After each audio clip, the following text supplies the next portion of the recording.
तो हाय दोस्तों, मैं धर्मेंद्र लांबा। आज की मेरी इस वीडियो में आपका स्वागत है। आज की जो वीडियो होगी वो स्पेशली उन लोगों के लिए मैं बना रहा हूं जो एक ट्रेडर को या एक इन्वेस्टर को सट्टेबाज बोलते हैं। उनकी साइकोलॉजी, उनका माइंडसेट एक ट्रेडर और एक इन्वेस्टर के लिए कैसे काम करता है। भाई, वो हर चीज़ सट्टा है, वो हर चीज़ जुआ है जो आप बिना सोचे समझे करोगे। मार्केट में 2-4 साल देने के बाद भी अगर कोई आपको ये बोलता है कि आप सट्टेबाज हो, आप जुआरी हो, तो उसको एक बात बोल देना कि आपने कभी पैसा लगाया है मार्केट के अंदर, या बस उसको या तो ये भी नहीं पता होगा डीमेट अकाउंट क्या है और डीमेट अकाउंट कैसे काम करता है। फ्यूचर ट्रेडिंग और ऑप्शन ट्रेडिंग होती कैसे है, शेयर को बाय सेल तक कैसे किया जाता है, उसको ये तक नहीं पता होगा। पर ज्ञान पूरा बांटना है, ज्ञान अगला आदमी पूरा बांट देगा। किसी कंपनी का मार्केट कैप क्या, कैसे मार्केट कैप किसी कंपनी का निकलता है, भारत की सबसे बड़ी कंपनी तक का उसे नहीं पता होगा। दुनिया की सबसे बड़ी कंपनी है बर्कशायर हैथवे करके, जो वॉरेन बफे की कंपनी है। 3.5-4 करोड़ रुपए का एक शेयर है उसका। 3.5-4 करोड़ का एक शेयर है। वॉरेन बफे दुनिया के बेस्ट इन्वेस्टरों में से माने जाते हैं। तो अगर आप एग्ज़ाम की तैयारी कर रहे हो तो आप भी एक जुआरी हो, ठीक है। क्योंकि साइंस, हिंदी, इंग्लिश, मैथ, इनके सारे सिलेबस पढ़ने के बाद में गारंटी तो आपकी भी नहीं है ना कि आपका जो एग्ज़ाम होगा वो आप क्लियर कर पाओ या ना कर पाओ। गारंटी तो उसकी भी नहीं है ना। एक अगर आप एफडी करने जाते हो बैंक में, तो एफडी में आपको 6 से 7% तक का रिटर्न मिलता है, और एक ट्रेडर कुछ मिनटों में 10-20% तक का प्रॉफिट निकाल सकता है। कोई बड़ी बात नहीं है। उसकी क्या साइकोलॉजी है, उसकी माइंडसेट क्या है, उसका क्या रणनीति है, वो किन चीज़ों के ऊपर काम करता है, भाई वो तो उसे ही पता होगा ना। आपको क्या पता उसके बारे में। भाई, रात को 12-12 बजे जागने के बाद कल के लिए स्ट्रेटजी तैयार की जाती है कि कल को मार्केट का डायरेक्शन क्या होने वाला है। उन चीज़ों को समझना पड़ता है, समझने की कोशिश करता है एक ट्रेडर, जब जाकर अगले दिन मार्केट में एंट्री और अपना एग्जिट जो भी उसका होगा वो करेगा। जो आपको जुआरी बोलता है उसको ये तक नहीं पता होगा कि इंडियन स्टॉक मार्केट में कितनी कंपनियां हैं, नेशनल स्टॉक एक्सचेंज क्या है, बॉम्बे स्टॉक एक्सचेंज क्या है, ब्रोकर कैसे काम करते हैं और ब्रोकर कौन होते हैं, क्लियरिंग कॉरपोरेशन कैसे काम करती है, सेबी कैसे काम करती है, डिपॉजिटरी कैसे काम करती है। एक ट्रेडर किस तरह से मार्केट से पैसा निकाल सकता है, और एक इन्वेस्टर को मार्केट में कब पैसा लगाना चाहिए। ईटीएफ क्या होता है, म्यूचुअल फंड क्या होता है, इक्विटी क्या होती है, डेरिवेटिव क्या होता है, कमोडिटी क्या होता है, कमोडिटी में मेटल और एनर्जी क्या होता है, और उसमें कैसे कैसे ट्रेडिंग करते हैं। भाई, इसको जानने के लिए काफ़ी टाइम लगता है। सरकार हमसे कितना तरह के टैक्स लेती है ट्रेडिंग के अंदर। एक्सचेंज टैक्स क्या है, स्टाम्प ड्यूटी क्या है, जीएसटी क्या है, कैसे कितनी कटती है एक ट्रेडर ट्रेडर के अमाउंट पर, ब्रोकरेज क्या है, कितना परसेंट करता है और कैसे करता है। कुछ नहीं पता अगले आदमी को, बस जुआरी बोलना है। कभी भी एक ट्रेडर या एक इन्वेस्टर को कभी भी वो आदमी जुआरी या सट्टेबाज नहीं बोलेगा जिसने मार्केट में 2-4 साल कंटिन्यू दिए हों। क्योंकि मार्केट किसी के कंट्रोल में नहीं है। हमारे पास इतना पैसा नहीं है जो हम किसी भी कंपनी को या मार्केट को अपने हिसाब से मैनेज कर सकें। भाई 17-18 लाख करोड़ की कंपनी है रिलायंस, दम है तो हिला दो। 10-20 हज़ार करोड़ रुपए है तुम्हारे पास में, अगर हिला सकते हो तो हिला दो ना उसे, घंटा फर्क नहीं पड़ने वाला उस पर। HDFC बैंक को हिला दो, हिला सको तो। HDFC बैंक है, ICICI है, एक्सिस है, ये बड़े बड़े बैंक है। दम है तो हिला के देख लो ना एक बार, अपनी जोड़ी पूंजी जितनी भी है एक बार लगा के देख लो ना, कैसे काम करती है, कितने टाइम तक टिकती है वो, पता चल जाएगा। टिक साइज क्या है मार्केट में, टिक साइज कैसे काम करता है और कहाँ कहाँ इसका यूज किया जाता है। निफ्टी का टिक साइज क्या है, एक इक्विटी का क्या है, डेरिवेटिव का क्या है, मतलब कि कमोडिटी मार्केट में टिक साइज क्या है, गोल्ड में क्या है, क्रिप्टो करेंसी में क्या है, सबका टिक साइज अलग है। लोड साइज क्या है, कुछ नहीं पता अगले आदमी को। मतलब मार्केट को जिसको, अगर मार्केट के बारे में आपको कुछ नॉलेज नहीं है तो भाई पहले तो सीखना ही पड़ेगा ना। बिना सीखे तो आप अगर कुछ भी काम करोगे तो लॉस तो होगा ही होगा, उसमें कोई बड़ी बात नहीं है। बिना सीखे कोई भी काम कर लो। अगर ट्रेडर सट्टेबाज है ना, एक ट्रेडर पूरे दिन कैसे काम करता है भाई, सुबह उठना, अपना अपना काम करना, सुबह को 9 9:15 मार्केट में बैठना अपने स्क्रीन के सामने। इधर यहाँ क्रिप्टो करेंसी का चार्ट चला है, बिटकॉइन का, इधर की तरफ निफ्टी का चार्ट लगा हुआ है। 9:15 मार्केट में बैठना है और 3:30 तक बैठे ही रहना है, पैसा लगे या ना लगे, प्रॉफिट हो लॉस हो।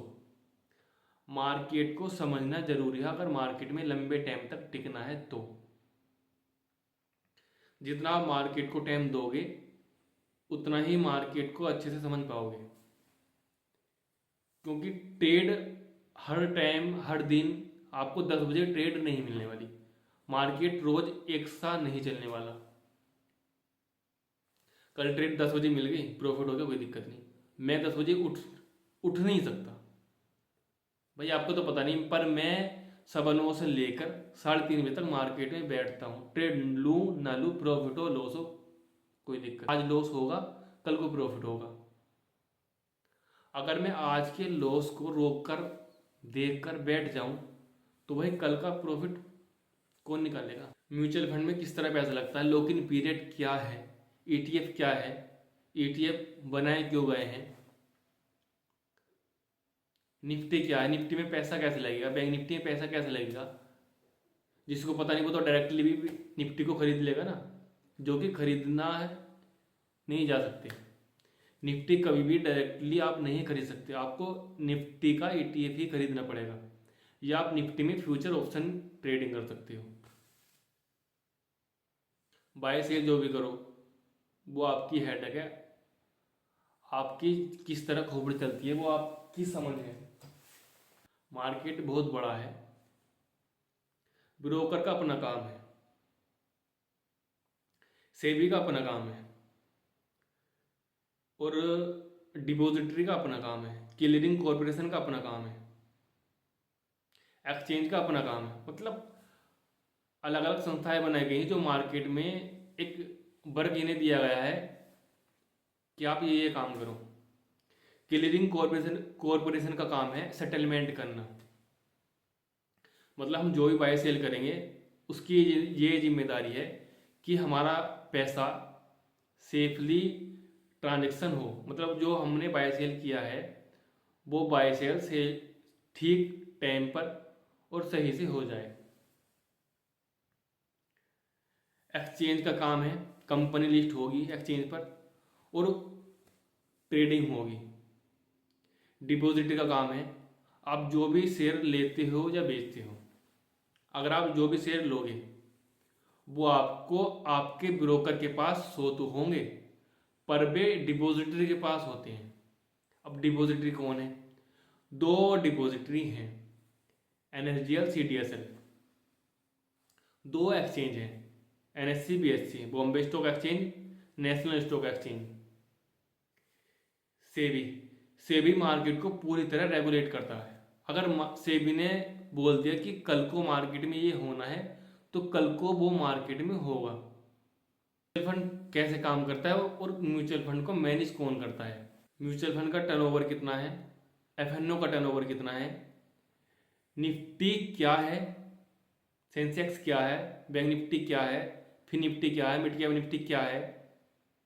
अगले आदमी को मार्केट के बारे में घंटा पता नहीं है, कुछ भी नहीं पता अगले आदमी को,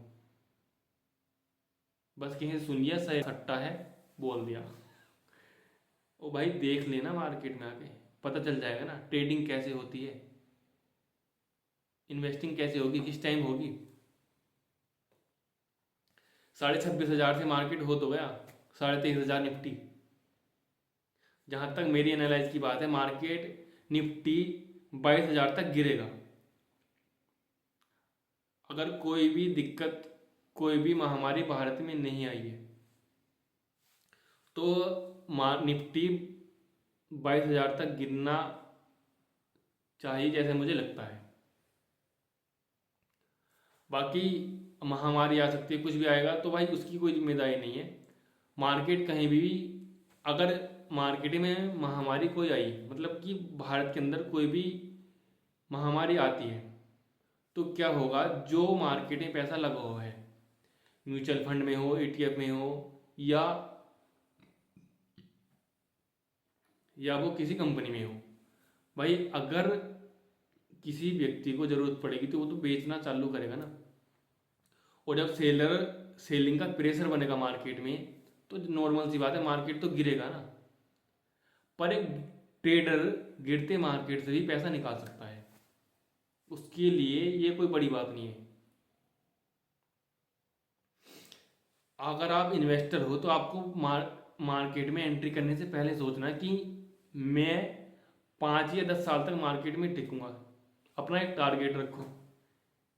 अगर तुमने कोई चीज़ 100 पे ली है तो वो बेचनी कितनी पे है, आपको उसमें लॉस कितना लेना है, रिस्क टू रिवॉर्ड रेशियो क्या है आपका, उस चीज़ पर काम करो ना। अधिकतर आपको बेज्ञान बांटते हैं जिनको उस फील्ड की जानकारी नहीं होती। दर्शक भाई साहब इस कदर बकवास करने की कोशिश करता है। अगर आप क्रिकेट का मैच देखते हो, भाई माय गॉड उससे छक्का नहीं लगा, उस फुल टॉस बॉल पे आउट हो गया, भाई जाके तो देखना पिच पे यूवर्कर कैसी आएगी, फुल टॉस कैसी तोड़ेगी, तुझे पता तो चलेगा ना। एक दर्शक में और एक प्लेयर में बहुत जमीन आसमान का अंतर होता है। भाई दर्शक को क्या पता है बॉलर की स्पीड किस स्पीड से उसकी बॉल आ रही है। तो ये स्पेशली मेरी वीडियो एक उस आदमी के लिए थी जो एक ट्रेडर या एक इन्वेस्टर को सट्टेबाज या जुआरी बोलता है। भाई जितना आप पूरे साल में 8%, 10%, 12% अपने कैपिटल को कर सकते हो ना, एक ट्रेडर कुछ मिनटों में अपने कैपिटल को 50% तक बढ़ा सकता है, और उससे ज़्यादा भी। तो कभी भी ट्रेडर को या इन्वेस्टर को एक दूसरे से कभी भी कंपेयर मत कर। ट्रेडर का माइंडसेट अलग है, एक इन्वेस्टर का माइंडसेट अलग है। एक इन्वेस्टर का माइंडसेट होता है लॉन्ग टर्म के लिए, और एक ट्रेडर का माइंडसेट होता है शॉर्ट टर्म के लिए। मार्केट की छोटी बड़ी हर एक हलचल का एक ट्रेडर को पता होता है। तो आपने ये वीडियो उस व्यक्ति को जरूर शेयर करनी है जिसने आपको इस जुआरी सट्टेबाज बोला था।